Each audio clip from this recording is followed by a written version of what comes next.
The Billionaire in Room 808 Part 3. Chapter 7 Midnight Discoveries.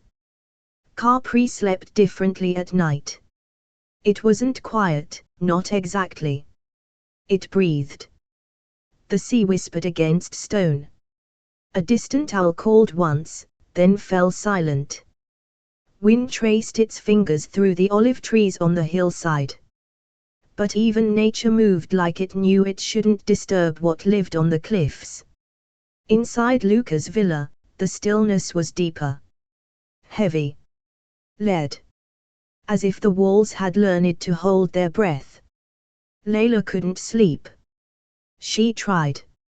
She'd slipped into the soft cotton nightgown left for her in the guest suite, a whisper of fabric, ivory white with lace at the hem. She'd turned off the lights, watched the shadows from the pool outside flicker against the ceiling. Even let herself pretend, for a few moments, that this was just a dream she could wake from whenever she wanted. But her body was alert. Her mind, sharper than it had been in weeks. It had started after the auction. The hairpin. The way Luca had said it. "You'll wear this when you're ready to be seen." The phrase echoed in her bones. Not when you're ready to see, but to be seen. Seen by who? It was some time after 2 a.m. when she gave up pretending and slipped out of bed. The villa was cast in moonlight. She moved barefoot across the cool stone floors, her fingers brushing against the walls for balance. No lights. Just the faint glow of the moon spilling through glass. She wasn't looking for Luca. At least, that's what she told herself. But her feet carried her down the corridor toward the heart of the house, past the closed study door, past the kitchen so clean it didn't seem touched by human hands, until she heard it. A sound so faint it barely qualified as sound. Metal. Not clanging. Not sharp. A quiet, precise motion. She stepped into the long gallery hall that overlooked the sea, barely daring to breathe. There, at the far end of the room, in a wide chair beneath the moonlight, sat Luca. Alone. Focused. He hadn't heard her. Or maybe he had. With him, it was impossible to tell. He was wearing black again, loose drawstring pants and a thin t-shirt, barefoot. His hair was slightly tousled, like he'd woken from sleep but hadn't bothered to fix it. In front of him, a folded cloth laid across a small marble side table. And in his hands, something long, slender, and metallic. He was cleaning it slowly, methodically, with a white cloth that remained spotless despite the repetitive motion. Layla stopped at the edge of the doorway. She said nothing. Watched. The object was hard to make out from a distance. Not a gun. Not a knife. Something, older. Elegant in its own way. A piece of weaponry, yes, but not a modern one. She took a silent step closer. The item was curved, blackened metal with ornate engravings. A vintage stiletto dagger, by the shape of it, narrow, brutal, beautiful. His hands moved like a ritual. Wipe. Polish. Inspect. Repeat. Not rushed. Not mechanical. Calm. Too calm. Like a man doing something familiar. Not hiding it. Not flaunting it. Just existing in the truth of it. Layla didn't move. He didn't look up. But after a moment, his voice reached her, soft, neutral. "You should be sleeping."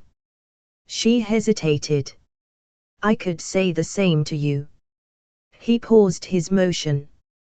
Just for a second. Then resumed. "Some things won't let you rest unless they're maintained." There was no invitation to sit. but she walked forward anyway. Slow. Careful. Like approaching an animal that might decide whether or not to bare its teeth. She stopped a few feet away. I thought your money came from tech, she said quietly. He glanced at her, just once. And said nothing. Her heart thudded. Not in fear. In recognition. This wasn't a man who played in boardrooms or startup portfolios. He didn't pitch to investors. He didn't build apps. Whatever his empire was, it wasn't clean. It wasn't safe. And it wasn't new.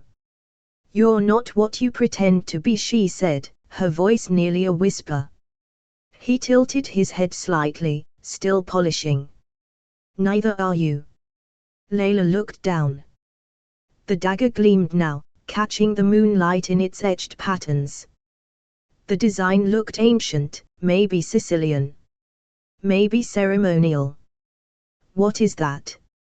He didn't answer right away. Then, without looking up, it was my father's. There was weight in the sentence. Not sadness. Not pride. Just history. Layla swallowed. How old were you, she asked, when you first picked it up? Luca finally stopped. Set the blade on the cloth, perfectly aligned. And turned his face toward her. Too young to understand what it meant, he said. Old enough to be told I would someday need it. Layla looked into his eyes. They weren't cold. They were ancient. And she realized something. This villa. This curated world. The adventures. The elegance. The stillness. They weren't freedom. They were containment. Luca wasn't living a life. He was managing a war, one detail at a time. A war no one else seemed to know was happening. Or perhaps, a war that had been passed down to him, like the dagger in his hand. She took a step back. He watched her go, but didn't follow. Didn't explain. Didn't apologize. And that, more than anything, told her the truth. His wealth didn't come from finance. It came from silence. From bloodlines. From legacies shaped not by markets, but by myths that still moved in the shadows. Back in her suite, Layla lay awake for a long time. Not afraid. Not confused. Just, shifting. Because now, she knew exactly what she'd stumbled into. And part of her wasn't sure if she wanted to leave. Chapter 8: Layla's Real Mission. The morning after she saw the dagger, Layla awoke to sunshine she didn't trust. It poured through the villa's wide glass windows as if the night before had never happened. The sea was calm. The breeze gentle. Birds sang in the lemon trees like the world was innocent. She got dressed slowly. No more curated outfits left on the chair. No notes slipped under the door. Just silence. And a question that was no longer rhetorical. Who is Luca Moretti? Because she was almost sure now. She hadn't been certain when she arrived.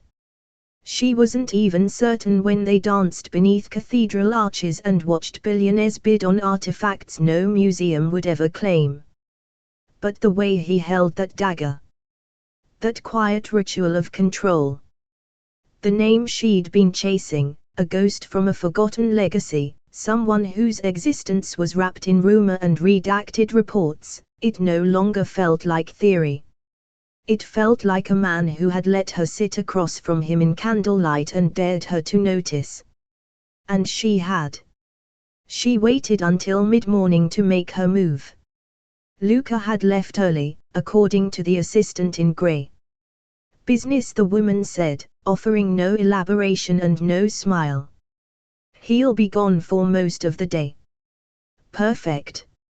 Layla walked calmly to the edge of the garden, her woven sandals silent against the stones, her expression placid. She carried a camera slung over her shoulder, a notebook tucked into her beach bag, and a phone in her hand. Not her main phone. The burner. She reached a bench beneath an ancient olive tree that overlooked the sea, the kind of spot where travel bloggers posed for candid shots, coffee in hand, sunglasses perched perfectly. She sat.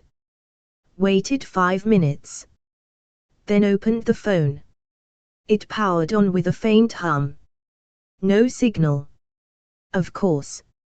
She stood and walked a little further, just to the edge of the path where the stone dropped off toward the sea, and a barely visible antenna poked from the cliff. Luca's villa had been designed for privacy, which meant the few places with signal were likely known and controlled. But Layla had found this one 2 days ago, a weak, flickering connection that only lasted for a few minutes at a time. She opened the encrypted app. No subject. No location.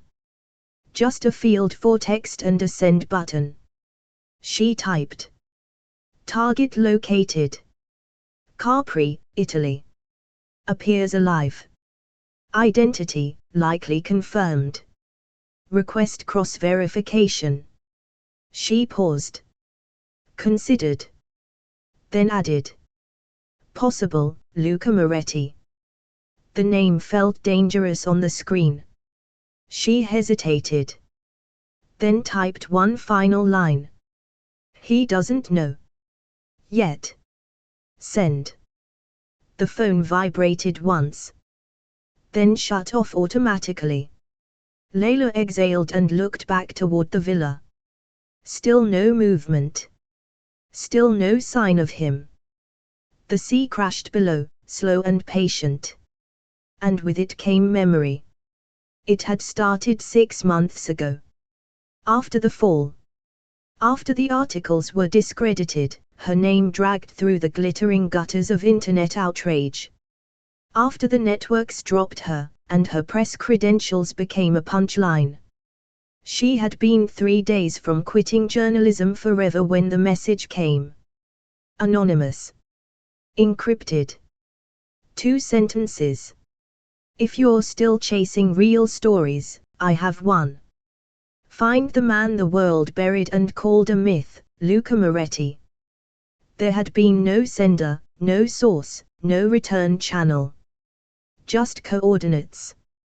A few file fragments. Redacted bank statements. Photographs of documents with one name circled over and over. Moretti. Once, the name had meant shipping. Then construction. Then global interests. Then nothing. Vanished. Officially, the youngest Moretti son had been declared dead in a boating accident off the Amalfi coast. No body recovered. No witnesses. But over the years, whispers grew in financial backrooms and behind velvet curtains in Monte Carlo and Morocco. A quiet rumor. A legend. The ghost prince of the Moretti family wasn't dead. He had gone underground. And someone, some unnamed source, believed Layla was the one to find him. It hadn't been difficult to track the patterns. Not for someone who knew where to look. Lavish hotel bookings paid for in cryptocurrency. Custom wine shipments sent to remote estates in unlisted names. A private island off the coast of Montenegro that vanished from aerial photos in 2020. But it was in Capri that the trail turned red hot. An unexplained real estate transfer to a shell company in Rome. A travel manifesto sealed by the Italian Ministry of Culture. A restoration project that involved no construction equipment but plenty of lawyers. That was enough. Layla took the assignment. Told the travel blog she needed a feature story in southern Italy, spa resorts, yacht tours, local cuisine. They wired the advance within the hour. She bought her ticket the next morning. and walked into room 808 3 days later. Now, she sat beneath the olive tree, the burner phone already cooling in her palm, her real phone beside her with a half-written post for the blog open on screen. Capri is a place of secrets. It doesn't show its true self all at once. It unfolds you, layer by layer, until you begin to wonder whether it's revealing itself, or unraveling you instead. She stared at the words. Then hit save. Not publish. Not yet. Not until she was sure. Because there was one last piece missing. She needed confirmation. Something that made it undeniable. Not speculation. Not suspicion. Proof. Back at the villa, the assistant greeted her with a polite nod and offered her an espresso. Layla smiled, thanked her, and asked casually. Do you know where Mr. Moretti's from? Originally.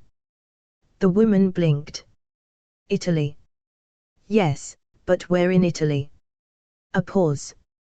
Then a smile that didn't quite touch her eyes.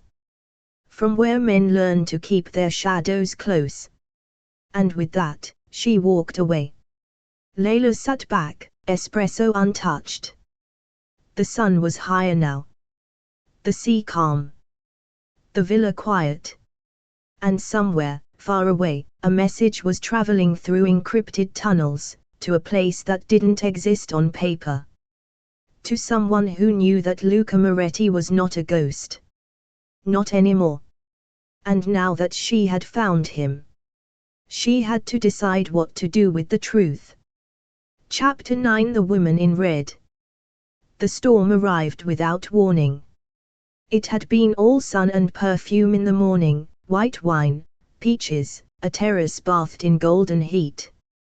But by late afternoon, the sky had turned to bruised grey, and the wind shifted, sharp and sudden. The sea below the cliffs grew restless, and waves shattered against the rocks like whispered arguments too quiet to understand. Luca had left the villa early again. No explanation. No word of when he'd return. Layla found herself wandering. Not searching, not at first. Just moving, as if her body were trying to map the space she still didn't fully understand. The villa was a world in itself, minimalist, silent, composed. Like a man who had taught himself how to erase all evidence of chaos. But the silence made her curious. So she let herself wander a little further than before. She moved through the corridors with slow steps, her hand grazing the cool limestone walls. There were no photographs. No art. Just architectural restraint and the occasional shadow of a memory. Until she reached the door at the end of the north hall. It wasn't locked. It didn't need to be.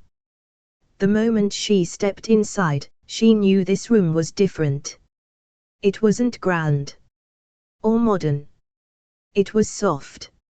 A guest room, maybe. Or something meant for someone who no longer visited. The curtains were drawn halfway, letting in a grey sliver of the stormlight. A single chair by the window. A vanity, untouched. The bed was made, the pillows fluffed, as if still waiting for someone who might come back. It was colder here. Not in temperature, in presence. Like time had paused in this room and never restarted. Layla turned slowly, her eyes adjusting. There, on the dresser. A silver box. Simple. Elegant. Old. She hesitated. Then reached for it. Inside, photographs, printed on thick, matte paper. No dates. No labels. She lifted the first one. And saw her. The woman in the photograph was laughing. Not posed. Not styled. Laughing like someone had just said something wicked and she didn't care who heard her. Her hair was dark, coiled into soft waves that kissed her collarbone. Her smile was sharp, full of life. She wore a red dress. Not crimson. Not burgundy. A perfect, deliberate red, the color of silk roses and ripe pomegranate and things that should never be forgotten. Layla froze. She turned over the next photo. Same woman. Different moment. Standing on a terrace. Barefoot. Holding a wine glass in one hand and what looked like a dagger in the other, not threateningly, but playfully. A smudge of lipstick on the rim. The same red dress. The same eyes. And then the third photo. It was more formal. Intimate. The woman sat with her back to the camera, hair pinned up, the red dress now unmistakably a wedding gown, fitted bodice, train trailing like blood across the floor. She was looking in a mirror. In the reflection, Luca. Standing behind her. No mask. No reserve. Just a man looking at someone he'd already given everything to. Layla's throat tightened. She placed the photo down carefully, as though it might break. Then sat on the edge of the bed, letting the silence fall around her like snow. She didn't need the woman's name to know who she was. But the name came anyway, from the edge of her memory, from the tiny corner of one of the background reports she'd read in Rome weeks ago. A line in a faded article. The bride who never walked the aisle. A private tragedy swept under a mountain of non-disclosure agreements and press silence. Bianca.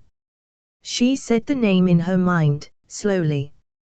Bianca, who wore red instead of white. Bianca, whose laughter still lived in these photographs. Bianca, whose name Luca had never once mentioned. Not during the auctions. Not on the yacht. Not in the villa with the burned chapel and the altar of ghosts. She looked at the picture again, the one in the mirror.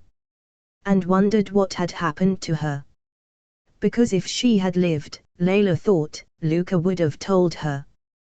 Wouldn't he? That evening, she didn't ask him about it. Luca returned just after nightfall, damp from the rain, his sleeves rolled up, collar undone. He didn't seem surprised to find her already seated at the table on the terrace. They ate in near silence. He poured the wine. She accepted it. The storm had passed, but the air still carried the weight of something not quite finished. He asked how her day had been.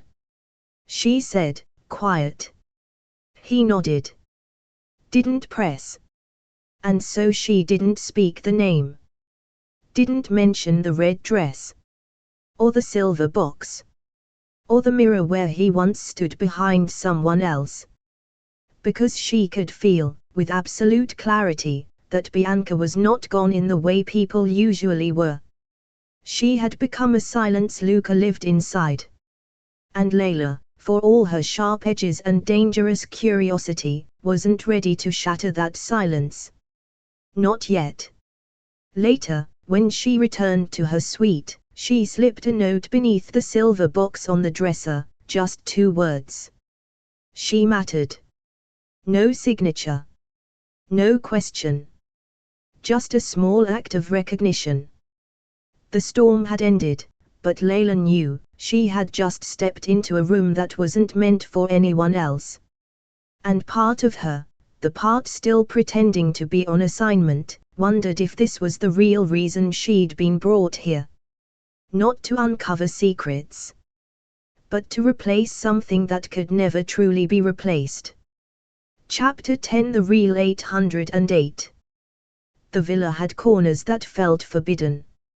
Layla had sensed them from the beginning, those quiet corridors with no doors, the stairwells that didn't seem to lead anywhere, the locked panels in the floor she sometimes glimpsed from the corner of her eye. She'd told herself it was her imagination. But tonight, Luca confirmed otherwise. They had just finished dinner, a meal of roasted sea bass with lemon, poured wine that tasted like liquid velvet. The terrace was wrapped in silence except for the waves below, black and endless. Luca had eaten little. He was thoughtful, almost distracted, his eyes too sharp for someone pretending to relax. When Layla finally asked, "What's wrong?" he didn't answer directly. Instead, he stood. "Come with me." There was no explanation. No hint. Just that calm authority that seemed to pull her forward whether she wanted it or not. She followed. He led her down a back staircase she hadn't seen before, narrow and carved straight into the limestone. The air grew cooler, damper, and faintly metallic as they descended. The kind of air that whispered of secrets never meant for light. At the bottom, they reached a plain black door set flush against the rock. No handle. Just a coded panel glowing faintly green. Luca placed his hand flat against it. A faint click. The door unlatched. He pushed it open. The room was unlike anything Layla had expected. It was no longer a villa here. No luxury, no curated silence. This was a command center. Walls lined with maps, Europe, Asia, the Middle East, marked with pins, strings, and notes in a dozen languages. Shelves stacked with thick ledgers and black binders, each stamped with red tabs. A long table in the center scattered with dossiers, photographs, and sealed envelopes. It was obsessive. Precise. Controlled. Not the life of a man avoiding the world. The life of a man watching it. Layla stepped inside slowly, her breath caught in her throat. "What is this place?" she whispered. Luca closed the door behind them with a final click. "The real 808," he said. She turned, startled. "The real what?" "Room 808," Luca replied quietly, his voice echoing faintly in the stone chamber. "The number means nothing in the hotel." That was camouflage. This is what it points to. The room beneath the room. He walked past her, across the space, moving with the certainty of someone who knew every detail by heart. "This is where the truth lives," he continued. "Every deal. Every betrayal. Every shadow my family ever cast." Layla's eyes moved across the walls, wide, unblinking. Dossiers stamped in red ink. Photographs of people she didn't recognize, their faces circled or crossed. Ledgers of numbers too large to comprehend. This wasn't the curated elegance of a billionaire's home. It was a war room. She stopped in front of one wall. Pinned there, beneath a map of Naples, was a photograph. Her photograph. Taken 3 days ago. She was standing on the hotel terrace, sunglasses in hand, her bag slung over her shoulder. The angle was distant, but the focus was sharp. Someone had been watching. Her stomach dropped. Slowly, she turned to him. "You've been following me." Luca's eyes locked onto hers. "I thought you were sent here." The words were low. "Careful. Sent." Her voice cracked before she steadied it. "By who?" "Does it matter?" he asked softly. He stepped closer, his presence filling the space like shadow. "For weeks I believed you were planted here. To watch me. To gather information. To confirm whether or not I still existed." Layla's heart pounded. Her lips parted. "And now," she whispered. He studied her for a long moment, the silence pressing so heavy she thought it might crush her. "Now I'm not so sure." Her pulse hammered in her ears. "Why show me this?" she asked, forcing the words out. Because you've already seen too much, Luca said, his voice even. And because I need to know which side of this wall you belong on. Layla swallowed. She wanted to deny everything. Pretend she was still only a blogger, still only here for luxury resorts and wine pairings. But standing in this room, in front of her own photograph pinned to the wall of a man the world believed dead, denial felt like a child's game.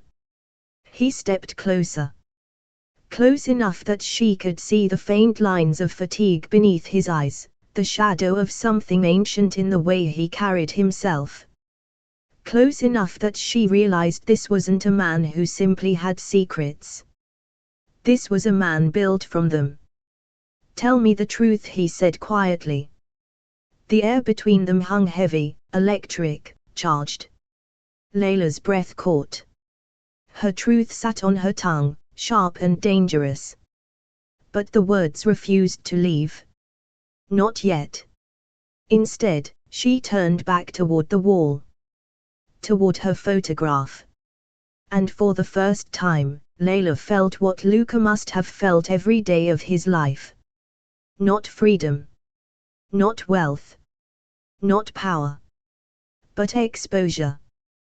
The awareness of eyes always watching. And the chilling certainty that once you were seen in this world, you could never be unseen again. That's the end of this part, but trust me, the next one is even more thrilling. We drop fresh episodes every day, so don't miss out. Like, subscribe, and stay tuned, you won't want to miss what's coming next. Thanks for listening to Billionaire Romance Stories, where love meets luxury in the most unexpected places. If you enjoyed this story, make sure to like, subscribe, and drop a comment. We love hearing your favorite twists and favorite theories. And don't forget to ring that bell, because in this world of yachts, secrets, and luxurious romance, the next story is always one click away.